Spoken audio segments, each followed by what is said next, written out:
Hello, and welcome to my first video. I will talk about Resident Evil 7 and how I feel about it. I'll start with saying that I think it's great.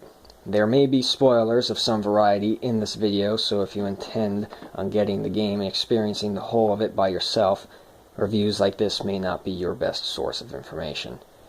I will try to keep it minimum. I apologize for the lack of visuals. I'm new to all this and have no idea what I'm really doing. Pretty much have no actual equipment or software, going fairly bare bones. But enough of that.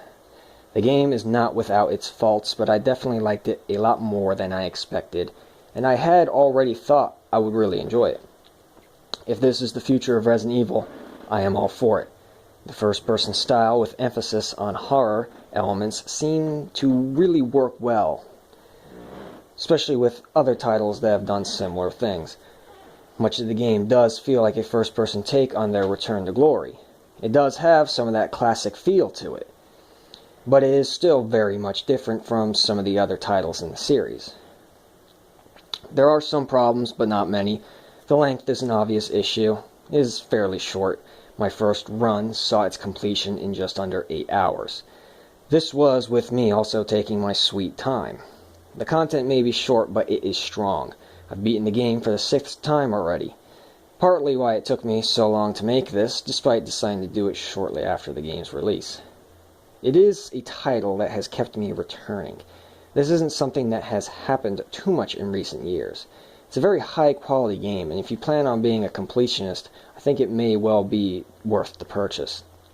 If you only plan on playing through once, maybe waiting until a price drop is right for you.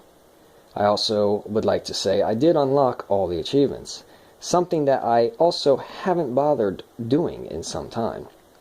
Even now I feel like I'm not done with the game, and I am excited for the free content to be released in spring of this year, though I feel for the price and length, maybe more of the extra content should have been free. Another complaint I would say is that most scenes where you lose control of your character cannot be skipped. Most of these scenes actually take place in in-game gameplay and aren't cutscenes. There is one cutscene that you can skip, and you can skip the credits too. The story is quite strong and coherent. Much of what you need to know is available in the game.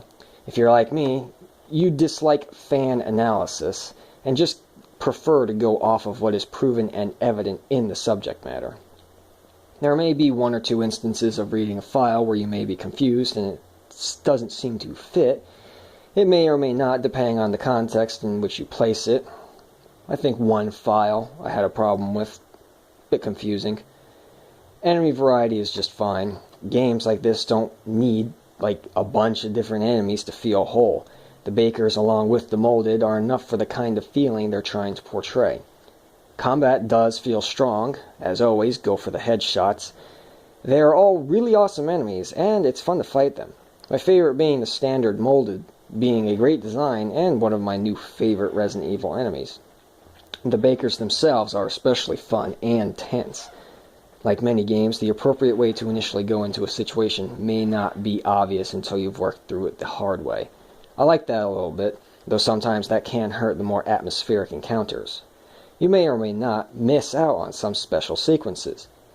It is a pity because I can recall one that was quite amazing when Jack severed Ethan's leg with a shovel and placing a healing med on the ground in front of him, beckoning me to crawl toward him to use it to reattach my leg. After reattaching it, he started slamming the shovel on the ground, telling me I better run. It was very awesome. It was when he caught me as I tried to use the key on the latch to get into the crawl space to the safe room. You can unlock many useful bonus items by completing specific challenges. Beating the game on any difficulty unlocks a powerful handgun. It is a gorgeous gun, reminiscent of something you may remember from the older games, but it only has a 3-bullet capacity in its magazine. It's still worth using over the other 2 handguns due to its superior firepower, but that does bug me a bit. Luckily, the reload time isn't that bad. Other challenges include, but are not limited to, destroying all 20 Mr. Everywhere bobbleheads or beating the game in under 4 hours. The rewards, pretty much all of them, are well worth having. I think replayability is key for this game, and it has plenty of it, the strong gameplay being one reason. I believe I will use a scale out of 10 for my rating system. This game has to get at least an 8 out of 10. That's a good rating in my book. Great gameplay, beautiful atmosphere, good use of sound to keep up tension, fun combat, interesting story, neat surprises. It just needed to be longer. That and a few little minor issues fixed could very well make this game a 10 out of 10. Most people seem too overly critical of this game for all the wrong reasons, and I believe those individuals who try to make a case against this game would just never be satisfied either way. As for myself, this channel is just for fun and uploading whatever. I do not intend nor expect this to be successful. Do with it what you must. I'll think about what other things I can do.